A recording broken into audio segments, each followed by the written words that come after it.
जुदी तेहें रामायण कथा जुदी सान्ताड़ी ते छापायाय एनखान आबो बो हनु ना नोआ रामायण बुही ना पब्लिश मा सख्तो ना को किरिña आर बन पढ़ावा आर बन चेदा आदो उना पेड़ा दा आदो आबो बन मेता को बांगा आले हो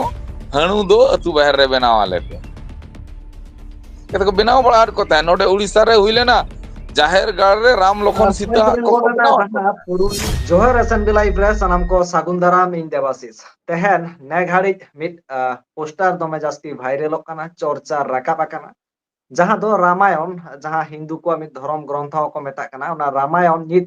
सान्ताड़ी ते से आदिवासी जहां तीन आड़ांग को मेना कादा ओना आड़ांग ते को ट्रांसलेट लगी सान्ताड़ हो मुंड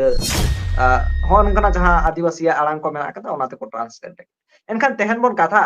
नोआ जहां रामायण काना नोआ जुदी सान्ताड़ ते को ट्रांसलेटा एनखान सान्ताड़ को सुविधा चेत चेत काना अनाट चेत चेत काना नोआ को इदी कते बोन कथा तेहन आबो साउते गालमाराव गालोच अखड़ा रे जपड़ाव रे मेना कादिया मन भवेंद्र गंके जपड़ाव रे मेना कादिया भवेंद्र गंके नोआ चैनल रे सागुन दाराम ओना साउते जोहार जोर जोर जोर जोर एगाल भवेंद्र गंके ने घाड़ी नेलोक काना जहां दो रामायण मिट हिंदू को मिटन धर्म ग्रंथ नोआ सान्ताड़ ते ट्रांसलेट लगी एनते खान जुदी ट्रांसलेट है सान्ताड़ ते अनाट चेत चेत सिरजे काना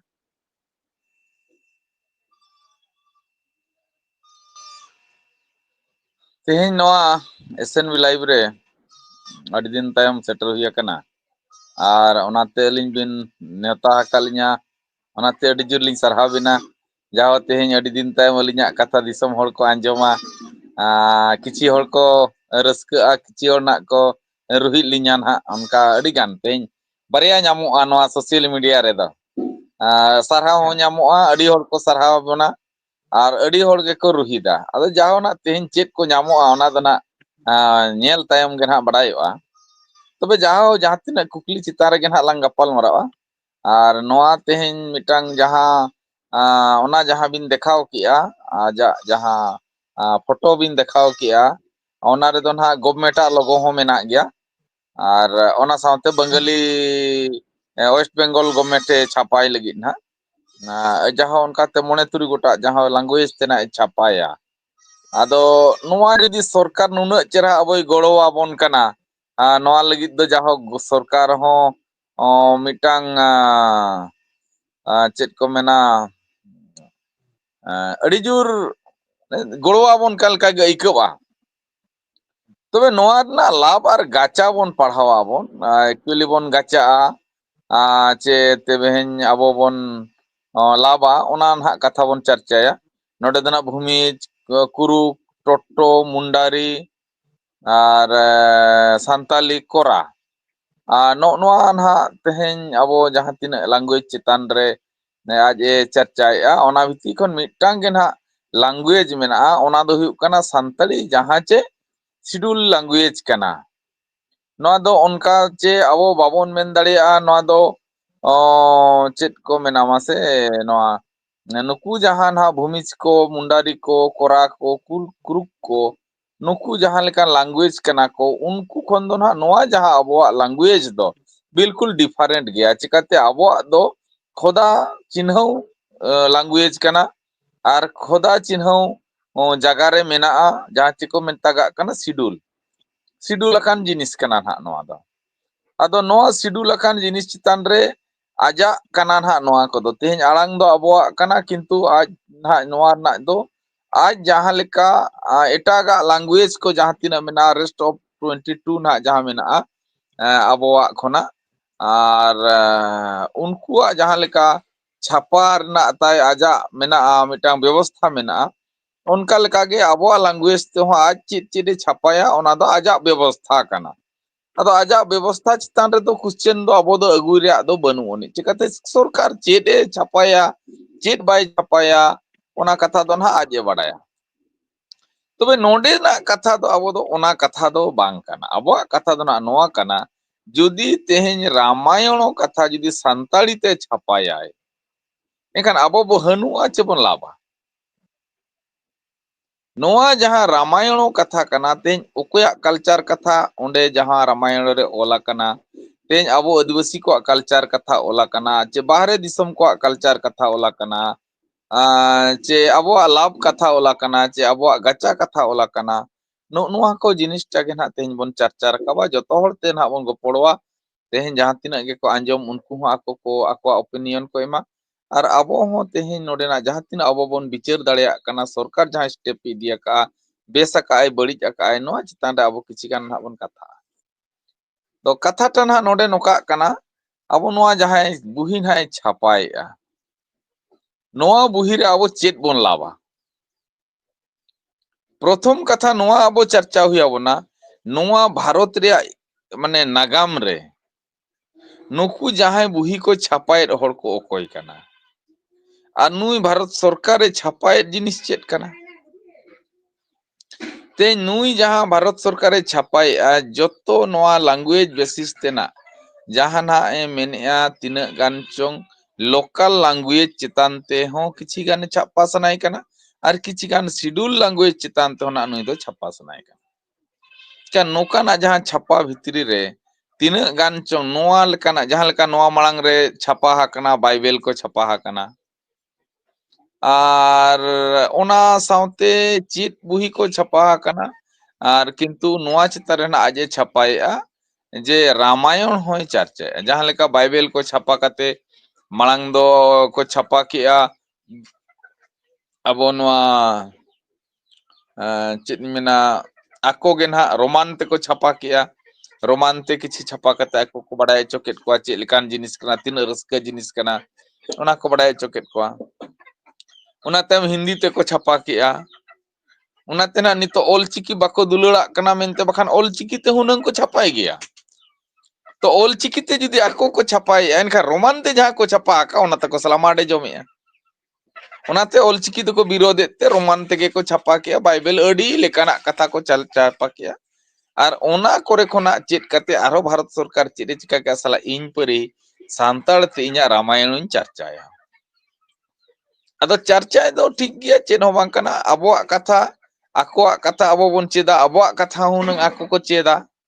तो अबोआ कथा जहाँ तीना चेहेन अबोआ कथा जहाँ तीना मेना अबोआ तीना सरकार पब्लिसिटी एमा कानते अबोआ कथा तेमा चिकाते अबोआ तेहेन जुदी बोन गप्पल मारोआ मारे हपड़ाम को कथा मेना ओना को तेहेन आज सरकार बाय लईआ जे नुकु दो नुना दिन खन नोडे मेना को नाय लईते तेहेन पिलचू गणा को तेहेन जहाँ गे ना अबो तेहेन अब गुरु गमके ऑल के आय नोआ हितल पतब रे ऑल के पिलचू गणा को दो मनमी कना को हास हंसली चेणे खना को हास जीवी खना नोडे को बर्ड कना नुकु को तो को मनमी को कना सरकार नोआ हो तो हुनंग दायित्व कान गया आजा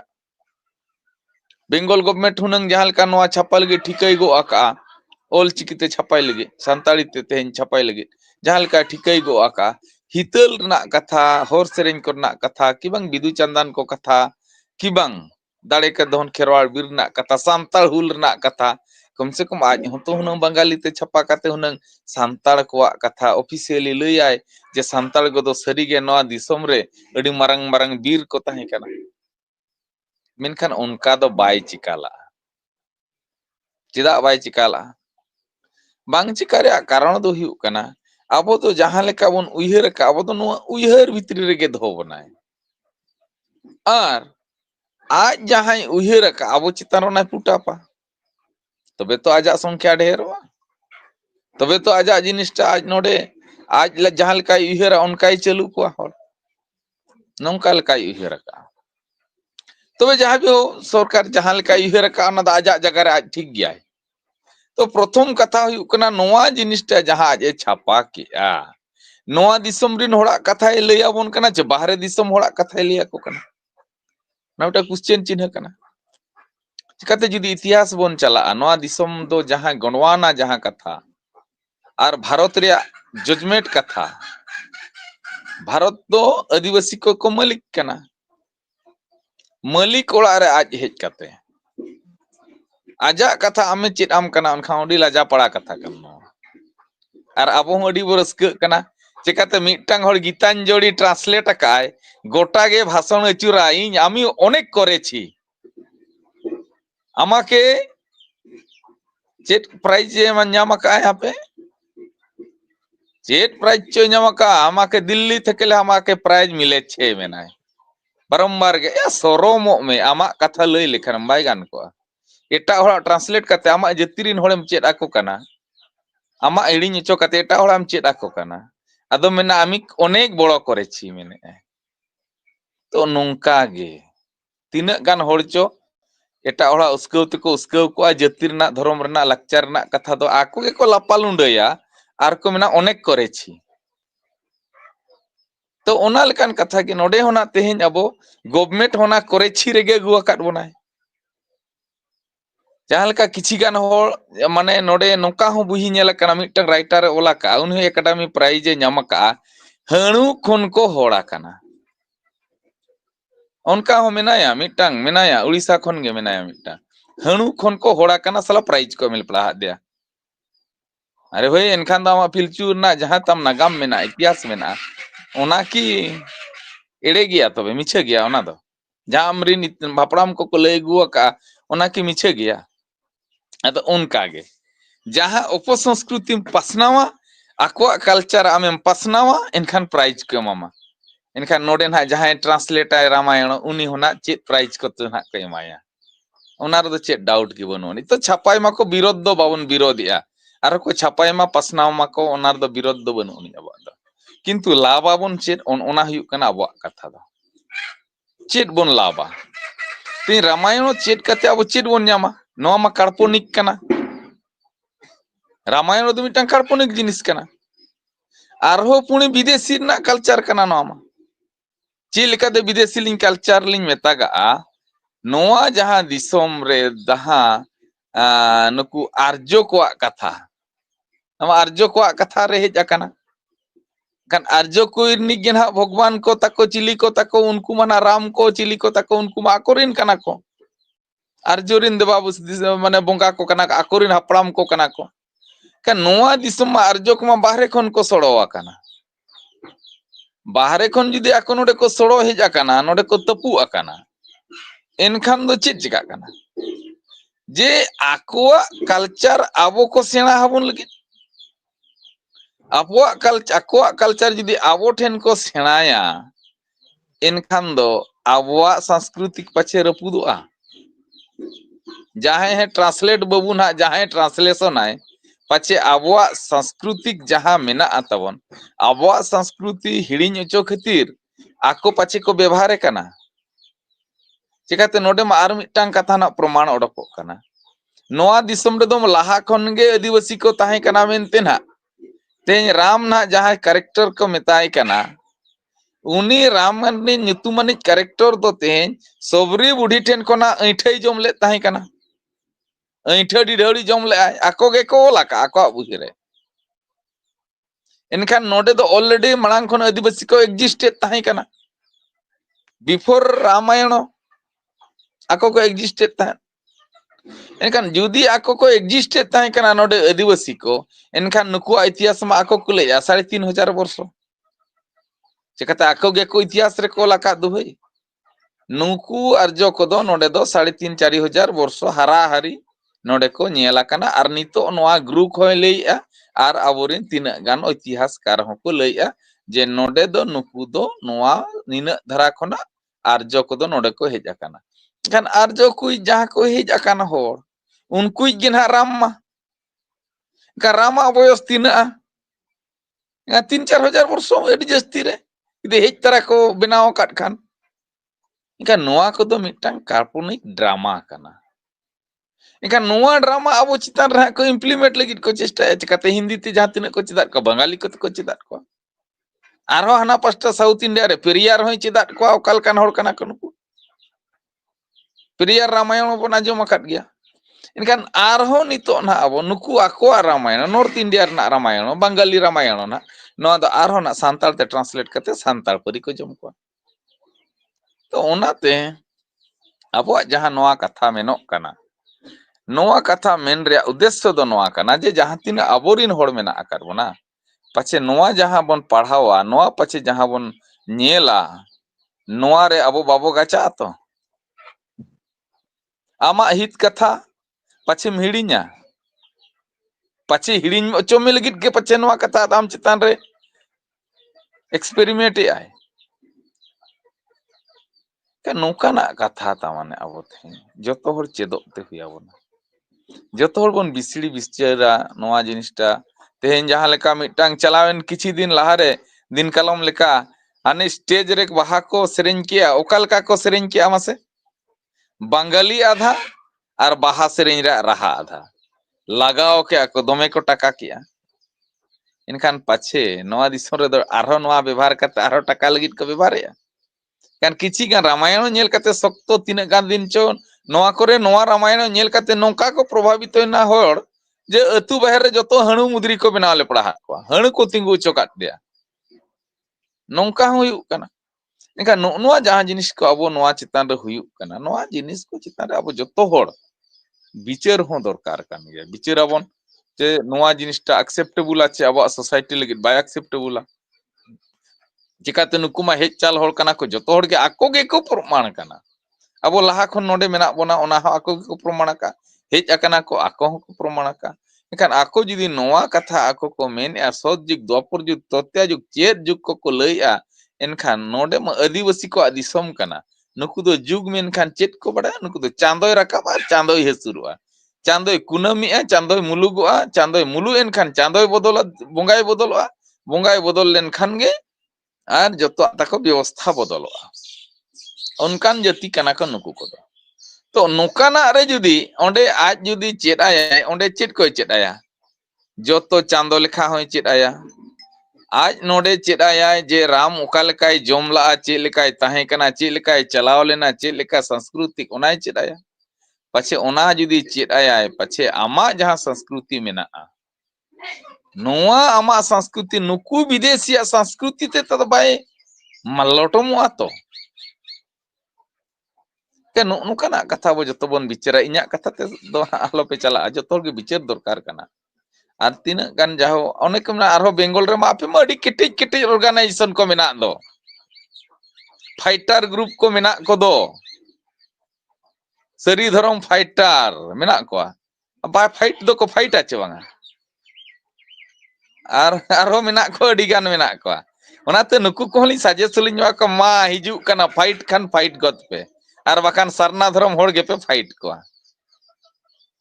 तो ओनाते मानवा को जुदी ओना साथे नोडे आरो होना कथा हेज गदो गया जहां लका दो रामा कथा हिजु कना अदो आड़ी होड़ को लया जे राम दो आ सारे साबा कदाय और आ दो हुयु कना सांताड़ा कना ओना लकाते नुई दो सांताड़ी हो कना है नोंकना कथा हो आंजोम कना अदो मिटा जिनिसटा राम जहां आए साबा का चिरा ए साबा का माना ए साबा का आ ओकाल का को बनावा अब दो माते आ दो बन बनावा पंचे आबन अनु में मिनिट रे आ ए साबा का दो मिनिट रे आ को साबा मिनिट रे दो उगली को बनावा और माट रे दो आ को बना उनका के मना बो नेल अगुआ का गुरु गोमके हो हितल रे उनका के ओला का हाहाड़ा की हिड़ी चतान रे कपी आर उगली मेना ओंडे ना अबिन आ बनाव बिन और ओंडे खन बिन तेरांग लिखान दो ना दुगु हर बिन नामा ओना कथा ऑल कना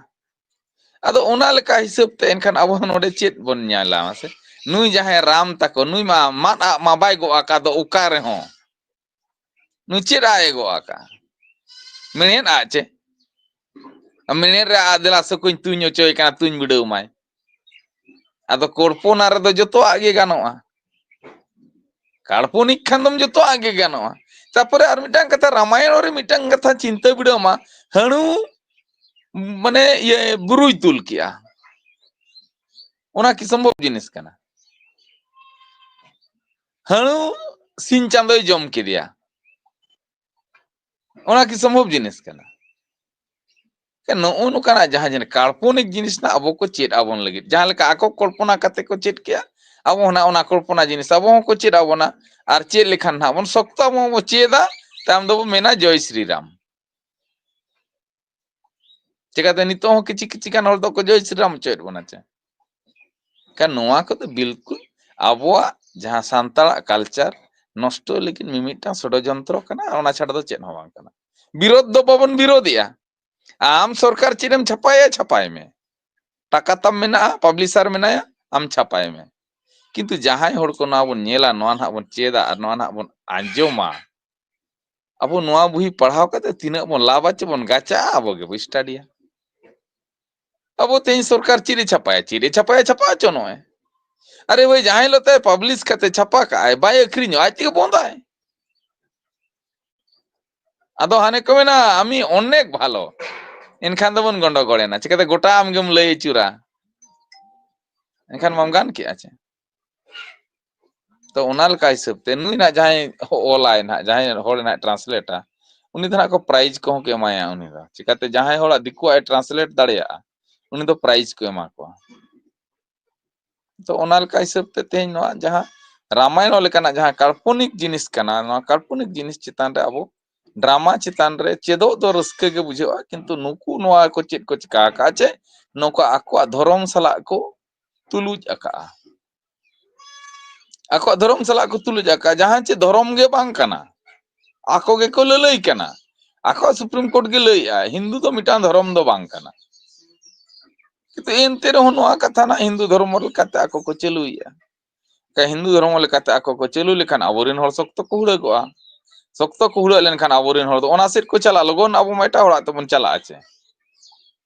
तो ओना लेका हिसाब ते जहां नोआ जहां कथा ना आज रोड के बकान जहां लेका छापाई आय अब दो चेद हों दरकार बनुनी नोआ छापाय बाय छापाया बेसोआ बाय बेसोआ नोआ को तो मेन दरकार कन गया किछि किछि हो और अबोरिन हर नोआ बांग हो एक्सेप्ट दरकार कन गया चिकाते नोआ बन एक्सेप्ट लेखान दो अबो बन गाचा अबिना निजरा संस्कृति बिन हिड़ी उतरा उना इंटरेस्टिंग कथा मेना हमा भवेंद्र माने गंके उना एनखान आबोआ जहां कथा को काना जहां लका दो सिदु कानुआ कथा फ्रीडम फास्ट फाइटर बाबा तिलका माझिया कथा एनखान नोआ कथा को दो ट्रांसलेट करते एटा एटा लैंग्वेज ते चेदा बाय पासनावे ताई देखो मिट्टंग कथा ना नोडे गवर्नमेंट मिट्टंग चेष्टा मेना चेष्टा मेना माने नोडे आजे चेष्टा का अदिम को दो को तायम गया आले दोले मांग गया ओना ना उनी चेष्टा हकाय जुदी नुकु अदिम को आको इतिहास जुदी मुहिराट को आको नागाम कथा जुदी सरियाट को चेत सेना हाट को एखान सला नुकु माले मा बाहरे और का लगाले पड़ा ले आको ओना होता है बोतोर मेना ओना लेका हिसाब ते नुई दो चेद चिकायत कना जे आबुआ जहां नाम कथा अब जहां लाभ बन नाम ओना दा अब चितान रे बाय बनावा अब जहां तबन गाचा ओना बनावा तो ओना लेका हिसाब ते तेहन नुआ दो बाय छापाय आर तापरे आबोरिन होड़ हो जहां तिना को छापाय नुआ को बुही को आबोरिन होड़ को मांग से दो लगी जहां को छापा सना को जुदी एनहो नुकु हो छापा लगी दाव बाको एमा को चेदा चे बाको एमा को जे नुकु होड़ जहां लेका अब शेड्यूल करते को दोहो आकाद बना चे मालिक हुआ करते तेहन 342 रे को संभाव आकाद बनते अब मानसिक जहां लेका को नष्ट गिडिया का ताबन ओना नष्ट नुना नष्ट आकना ओने को मेना मिन होड़ बाम उयहर आय कान भूर आजा कथा बाय उयहर दाड़िया कान एक्चुअली दो अब दो ओकार बन गाचा हकना गाचा दो कथा दो अब दो नोडे बन गाचायना जहां चे आर्टिकल 342 रे संभाव करते 7% रे को संभाव काट बना चे और एजुकेशन रे नोआ को पुट किया को जहां लेका जे धर्म रे कथा चर्चा को चालू किया आको जहां हे चाल धर्म अगु तरा धर्म ओना कथा नोडे को चर्चा किया kan ona ko चर्चा के तायम अब ओना सेट बन चलावेना आदो ओना बन चलावेन खान दो अब हो कली दुर्गा फोटो रे से बाबन चित किया आर नितो ना नोआ रामायण बुही ना पब्लिश मा सख्तो ना को किरिना आर बन पढ़ावा आर बन चेदा आदो उना पेड़ा दा आदो अबो बन मेता को बांगा आले हो हणु दो अतु बाहर रे बनाव आले पे केतो को बनाव बड़ा को ता नोडे उड़ीसा रे हुइले ना जाहेर गाड़ रे राम लखन सीता को बनाव पुरुलिया